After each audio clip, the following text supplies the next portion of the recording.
Hello friends, welcome back again. इस video के अंदर हम एचटेट पीजीटी फिजिक्स 2016 में जो फिजिक्स के क्वेश्चन थे उन्हीं के सॉल्यूशन को हम कंटिन्यू करेंगे।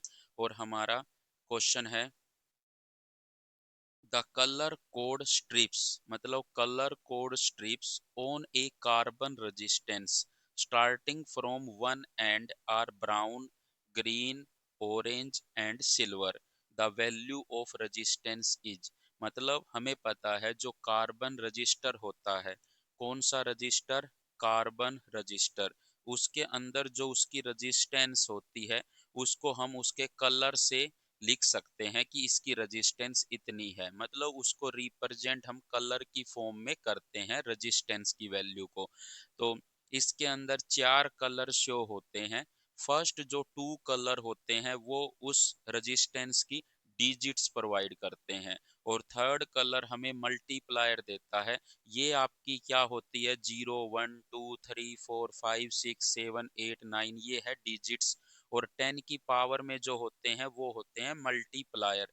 तो आपको थर्ड कलर क्या प्रोवाइड करता है, मल्टीप्लायर। और फोर्थ कलर हमें टॉलरेंस देता है कि कितने परसेंट टॉलरेंस है उस रेजिस्टेंस में। तो टॉलरेंस जो होती है वो अगर आपसे पूछ ले कभी क्वेश्चन में, तो गोल्ड के लिए जो टॉलरेंस होती है वो 5% होती है, और सिल्वर के लिए जो टॉलरेंस होती है वो 10% होती है। और नो कलर, अगर कोई भी कलर ना हो, नो कलर के लिए टॉलरेंस कितनी होती है, 20% होती है। अब देखिए आपको क्या गिवन है। आपको गिवन था कि जो फर्स्ट कलर है वो क्या है, ब्राउन है। और सेकंड कलर क्या है, ग्रीन है। और थर्ड कलर क्या है, ऑरेंज है। और फोर्थ क्या है, सिल्वर है। फोर्थ क्या है आपका, सिल्वर है। मींस आपको एक स्टार्टिंग से दे रखा है, एक एंड से, कि ब्राउन, ग्रीन, ऑरेंज और सिल्वर। यही लिखा था कि carbon resistance starting from one and, मतलब एक एंड से स्टार्ट किया तो ब्राउन, ग्रीन, ऑरेंज और सिल्वर। ये सिल्वर, गोल्ड और नो कलर आपको फोर्थ कलर होता है जो हमें टॉलरेंस देता है। मींस ये आपका फर्स्ट स्ट्रिप होगी, ये सेकंड स्ट्रिप, मतलब ये दोनों स्ट्रिप आपको क्या देगी, डिजिट्स देगी। और ये आपको क्या देगा, मल्टीप्लायर देगा। और ये हमारी क्या है, टॉलरेंस है सिल्वर की। कितनी टॉलरेंस होती है सिल्वर की, 10%। सो अब हमें क्या करना होगा, जो हमारा ब्राउन कलर है, ब्राउन की के लिए डिजिट क्या है, 1। तो जब आप रेजिस्टेंस लिखोगे तो 1 लिखोगे, ब्राउन कलर के लिए 1। और दूसरा क्या था, ग्रीन, ग्रीन के लिए क्या है, 5, तो 15 हो गया, गुणा में। और ऑरेंज के लिए देखो, ऑरेंज के लिए मल्टीप्लायर क्या है, 10 की पावर 3। और प्लस माइनस 10% लिखोगे सिल्वर कलर के लिए टॉलरेंस। तो आपकी जो रेजिस्टेंस है वो कितनी ली जाएगी, 15 गुणा में 10 की पावर 3 ली जाएगी।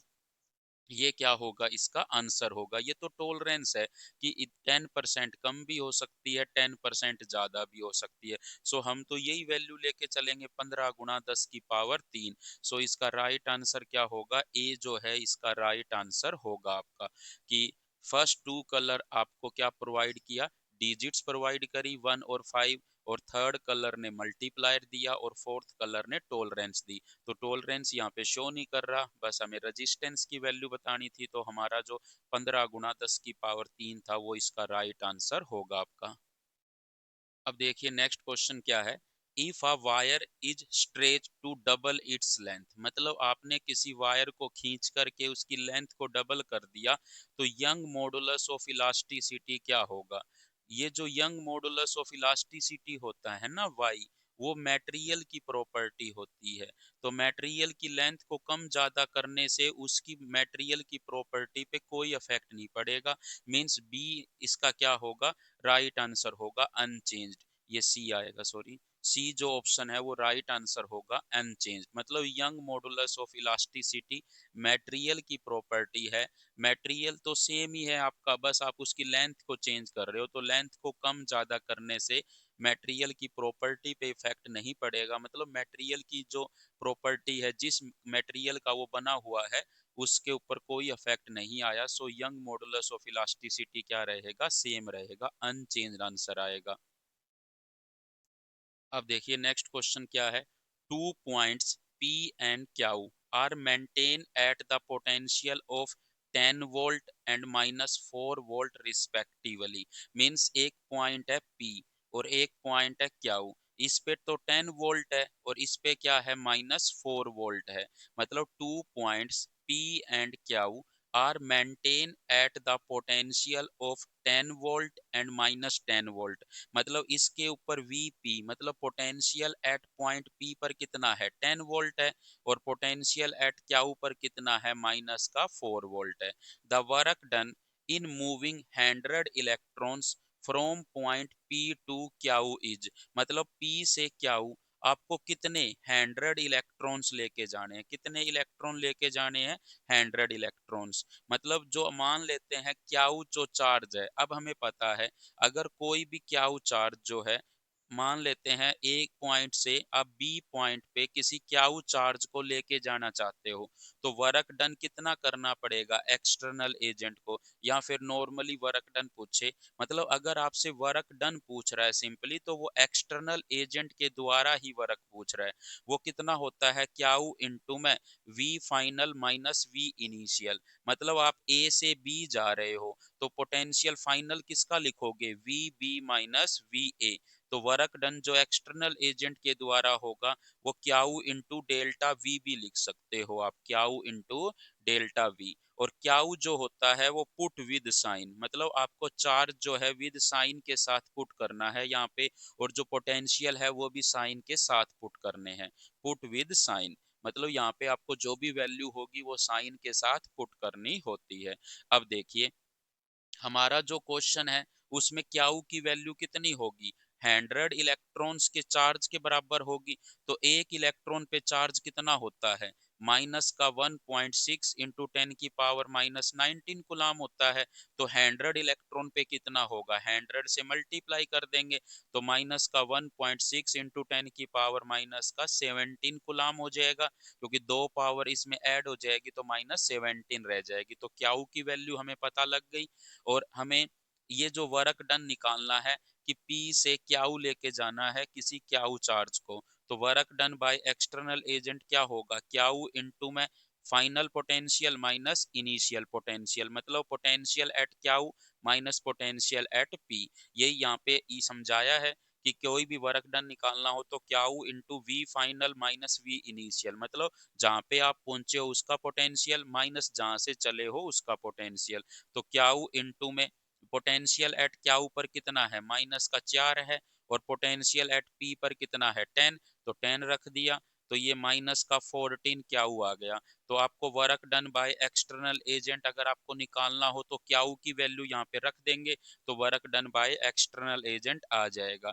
तो -14 Q, और Q की वैल्यू अगर हम ये रख देते हैं तो माइनस और माइनस तो प्लस हो जाएगा, 14 इंटू 1.6 इंटू 10⁻⁻17 कुलाम। अब देखिए 14 को 1.6 से कैसे करेंगे, 14 गुणा में 16/10 लिख सकते हैं, गुणा 10 की पावर माइनस का 17 कुलाम। 14 और 16 की मल्टीप्लाई करिए, 16 दूनी 32, 16 ती 48, 16 चौक 64, 6 हासिल, 16 एकम 16 और 6 22 बटे में 10 गुणा में 10 की पावर 17 कुलाम। और ये 10 जो है अब क्या होगा इसका, देखो इसको आप क्या लिख सकते हो, 22.4 गुणा में 10 की पावर माइनस का 17 कुलाम। मतलब वर्क डन जो है वो पॉजिटिव है, तो पॉजिटिव है तो दो ऑप्शन हमारे क्या थे, नेगेटिव, ये तो कैंसल आउट ही हो गए, रिजेक्ट ही हो गए। इनमें से ये 2.24 इंटू 10 की पावर -16 है, लेकिन हमारे क्या है, -17 है, लेकिन हमारा 22.4 है। लेकिन अगर हम क्या करें, इस एक 10 को इधर यूज कर ले तो 2.24 इंटू 10 की पावर -16 कुलाम, सॉरी ये जूल आएगा। ये जो वर्क डन होगा ये किस में होगा, जूल में होगा, क्योंकि हमने चार्ज की भी ऐसा यूनिट ली है और पोटेंशियल की भी ऐसा यूनिट, तो हमारी जो एनर्जी वर्क डन आएगा वो किस में आएगा, जूल में आएगा। सो फाइनली हमारा आंसर कितना आया, 2.24 इंटू 10 की पावर -16 जूल। सो इसका राइट आंसर क्या होगा, सी जो है वो इसका क्या होगा, राइट आंसर होगा आपका। तो ये आप ध्यान रखिए कि वर्क डन जो है वो जूल में निकल के आएगा। ये जो कूलाम पहले लिखा था वो गलती से लिखा गया था।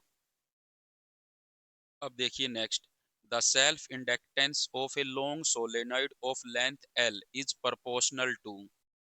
मीन्स आपको सेल्फ इंडक्टेंस निकालनी है किसी भी लॉन्ग सोलेनोइड की, कितनी होगी, जिसकी लेंथ कितनी है, एल है, वो किसके प्रोपोर्शनल है, एल स्क्वायर के, एल के, 1/L के, या 1/L स्क्वायर के।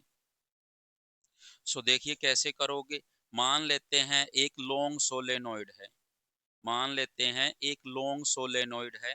इस लॉन्ग सोलेनोइड का टोटल लेंथ कितनी है, एल है। और एन क्या है इसमें, टोटल नंबर ऑफ टर्न्स है। और इसमें मान लेते हैं आई करंट क्या कर रहा है, फ्लो कर रहा है। इस करंट की वजह से हमें क्या निकालना है, total electric flux, sorry total magnetic flux निकालना है। इसको L इंटू आई के बराबर कर देंगे और L की वैल्यू निकाल लेंगे हम वहां से, और वही क्या होगी, हमारी सेल्फ इंडक्टेंस होगी। आप डायरेक्ट फॉर्मूला भी याद रख सकते हो और निकाल भी सकते हो। फाई जो है वो टोटल मैग्नेटिक फ्लक्स है, टोटल मैग्नेटिक फ्लक्स है। और आई क्या है, करंट है। और एल क्या है, सेल्फ इंडक्टेंस है। जो हमें क्या निकालना है, सेल्फ इंडक्टेंस ही हमें कैलकुलेट करना है। अब देखिए क्या होगा, फाई जो होता है वो होता है मैग्नेटिक फील्ड इनटू में area cos of angle between them and total number of turns कितनी है, एन। एक टर्न से तो इतना फ्लक्स पास होगा। बी क्या है, मैग्नेटिक फील्ड है। और लॉन्ग सोलेनोइड का मैग्नेटिक फील्ड क्या होता है, mu naught N I. N क्या होता है, number of turns per unit length, number of turns per unit length. तो यूनिट लेंथ में कितने टर्न्स होंगे, तो टोटल हमने एन टर्न्स लिए हैं, तो स्मॉल एन क्या आएगा, कैपिटल एन बाय एल। तो मतलब स्मॉल एन की जगह हम क्या रख सकते हैं, कैपिटल एन बाय एल रख सकते हैं। तो ये क्या हो जाएगा, मैग्नेटिक फील्ड हो जाएगा लॉन्ग सोलेनोइड का। तो ये भी याद रखिए कि मैग्नेटिक फील्ड जो है लॉन्ग सोलेनोइड का कितना होता है, mu naught N I by L. और ए क्या है, एरिया है उसका, एरिया ऑफ क्रॉस सेक्शन। और थीटा जो एंगल है, इस केस में जो एंगल थीटा होगा वो 0 डिग्री बनेगा, क्योंकि मैग्नेटिक फील्ड और एरिया वेक्टर सभी का एक ही डायरेक्शन में आएंगे। सो सभी का मैग्नेटिक जो फ्लक्स है वो क्या होगा, एक ही डायरेक्शन में होगा, तो थीटा 0 होगा। तो फाई किसके इक्वल आ जाएगा, mu naught N I by A into में ए, सॉरी यहाँ पर एल आएगा, लेंथ एल है, ए एरिया इनटू में एन, क्योंकि कोस 0 कितना होता है, 1। तो ये क्या हो जाएगा, mu naught N square A by L into में आई।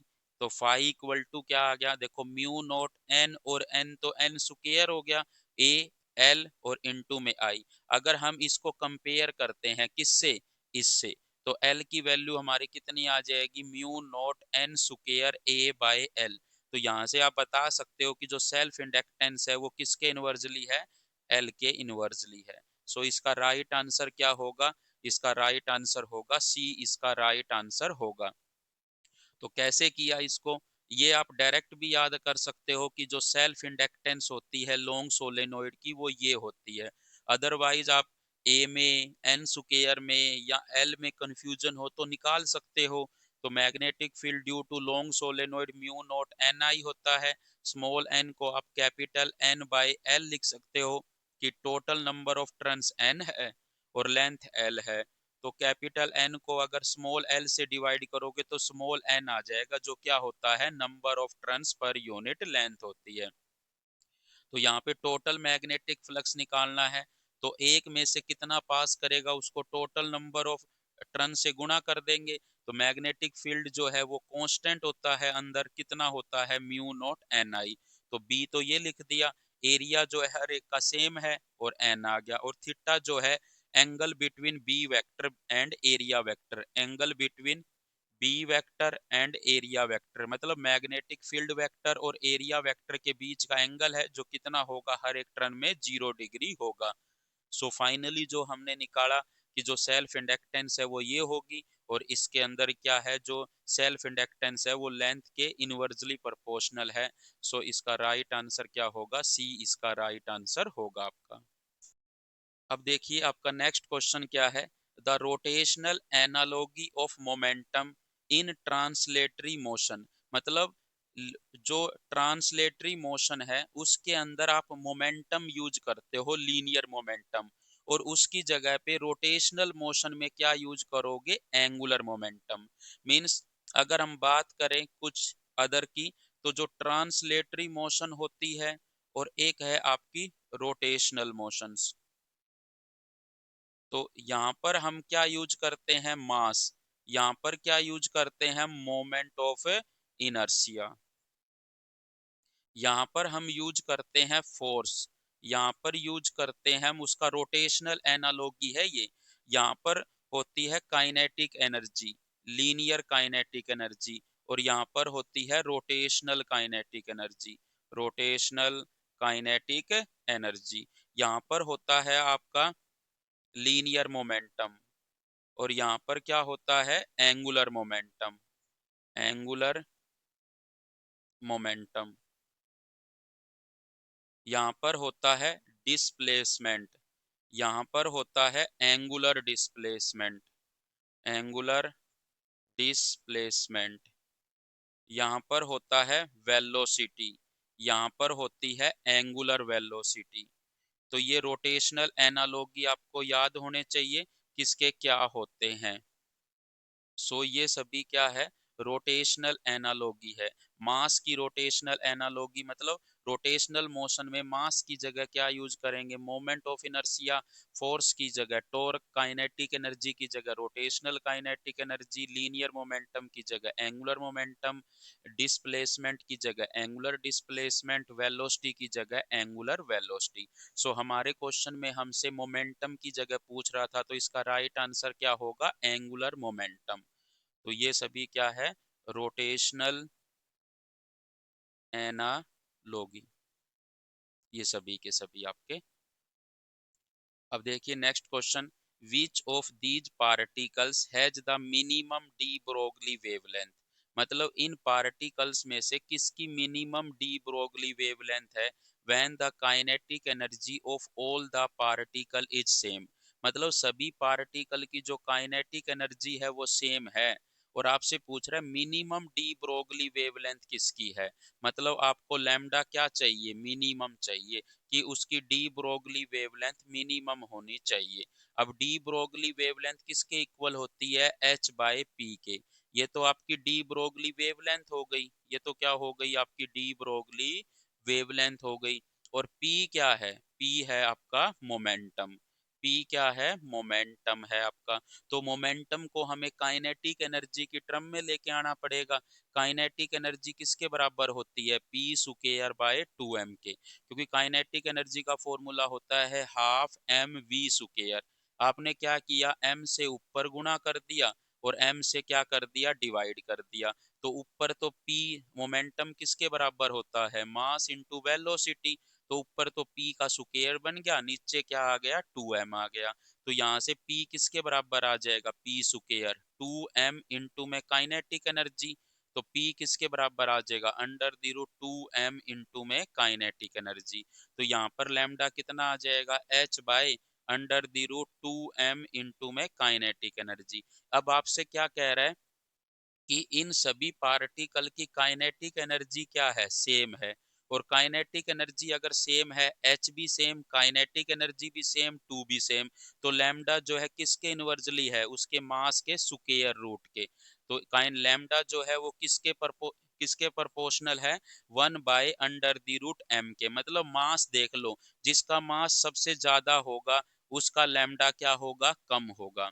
अब बात करते हैं हमारे ऑप्शन की। इलेक्ट्रॉन जो है, इलेक्ट्रॉन का मास कितना होता है, me होता है, और प्रोटॉन का आपको पता है mp होता है, और जो न्यूट्रॉन है उसका क्या होता है, mn होता है।